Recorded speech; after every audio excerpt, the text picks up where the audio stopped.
It was a huge day in the Brian Walshe murder trial in Massachusetts, and tomorrow could be bonkers.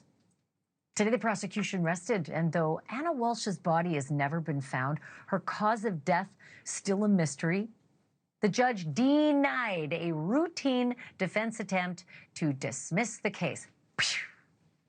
So Team Brian now has no choice but to lean in on his dubious, if not ridiculous, claim that Ana died naturally and suddenly for no apparent reason, and that, Brian just freaked out and dismembered her, as people do, with their kids asleep upstairs, and then dumped the pieces of their mom in various dumpsters all around town. Because again, people do that. He admitted all of that garbage on day one of jury selection last month. The Commonwealth ended, though, on an emotional note today, the most emotional one yet. The last known person other than Brian to see Ana Walshe alive took the stand today. His name is Jem Mutlu, and he was Ana's former employer and friend. He was also the one and only guest who spent New Year's Eve 2022 at the Walshe's house in Cohasset, just outside of Boston. And remember, the first hours of 2023 are when Ana disappeared and likely was murdered. But Mutlu told the jury that everything seemed normal that night, even festive, at least while he was there. And then he got emotional, and he broke down on the stand multiple times, remembering how Ana had run out of the house to greet him that night and how he'd snapped a photo with her to send to a friend. He said nothing seemed wrong or out of the ordinary when he left after 1 a.m. But that changed 4 days later when he got a call from Brian Walshe telling him that Ana was missing.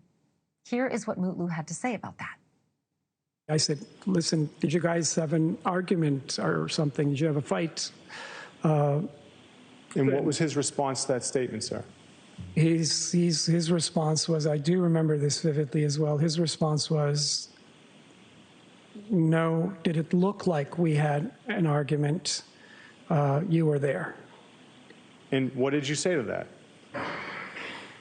I didn't know what to make of it. I was in shock. So, I said, you've got to call the police, and we've got to alert everybody. We've got to let our community know, and we've got to find her. But Brian didn't. No, he didn't call the police. Other people did, but he didn't. 4 days later, on January 8th, Brian was charged with misleading police, and later that month, he was charged with Ana's murder. I want to bring in Bob Ward. He's a former reporter for Boston 25 News, friend of the show, and also the best dang investigative reporter known to man. He was in the courtroom today. I say that because it's true, Bob Ward, and you know it. So, Bob, I'm going to be candid with you, and I want you to be candid with me. Did the prosecution make its case, or was the case already made before the trial even started with this guy? Well, it depends what you're looking for. If you're looking for an answer to exactly how Ana Walshe was killed, was she stabbed, was she shot, was she strangled, was she poisoned, where did it happen in the house, you're not going to know the answer to that. And the Commonwealth did not argue that.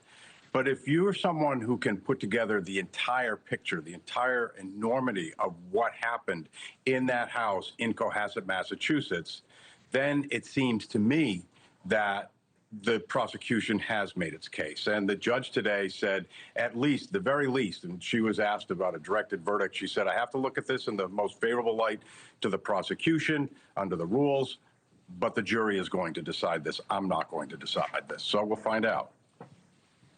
Yeah, the directed verdicts almost never work. I have seen it when it has worked, and I just about fell over in my chair when it worked the one time that I was covering a trial. However, I do want to ask you this. Jem Mutlu was an important witness, and always loved, ending with a bang. And he was emotional on the stand, and he was informative. He was in that house hours before Ana died. And so I wonder if you think he did what was needed, like nail in the coffin, of the defense's case, or if he just added color and tugged at the heartstrings of jurors.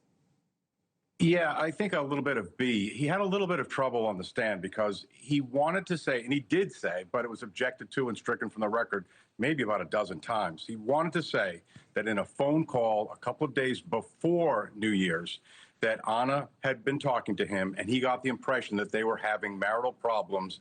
And he said, I want to put this on hold. I want to have a longer conversation. He was not allowed to say that because he was characterizing what Ana said instead of saying exactly what she said. And it was odd that he couldn't get over that because that became a thing. It went on for about 10 minutes. But what he was trying to say is that when he spoke to Ana, Ana told him that she was sick of traveling. She was sick of being without her children. And I think it was in voir dire earlier in the day, without the jury there, that he said something along the lines that it was destroying her psyche, or it was weighing really heavy on her. So it was odd, Ashleigh, that he couldn't just figure out what it was that they were going after. But I think, bottom line, I think he was a good witness for the prosecution because he was a friend of Ana's. He cared about Ana. And that phone call that happened that you just described on January 4th, Brian is being very defensive, almost obnoxious.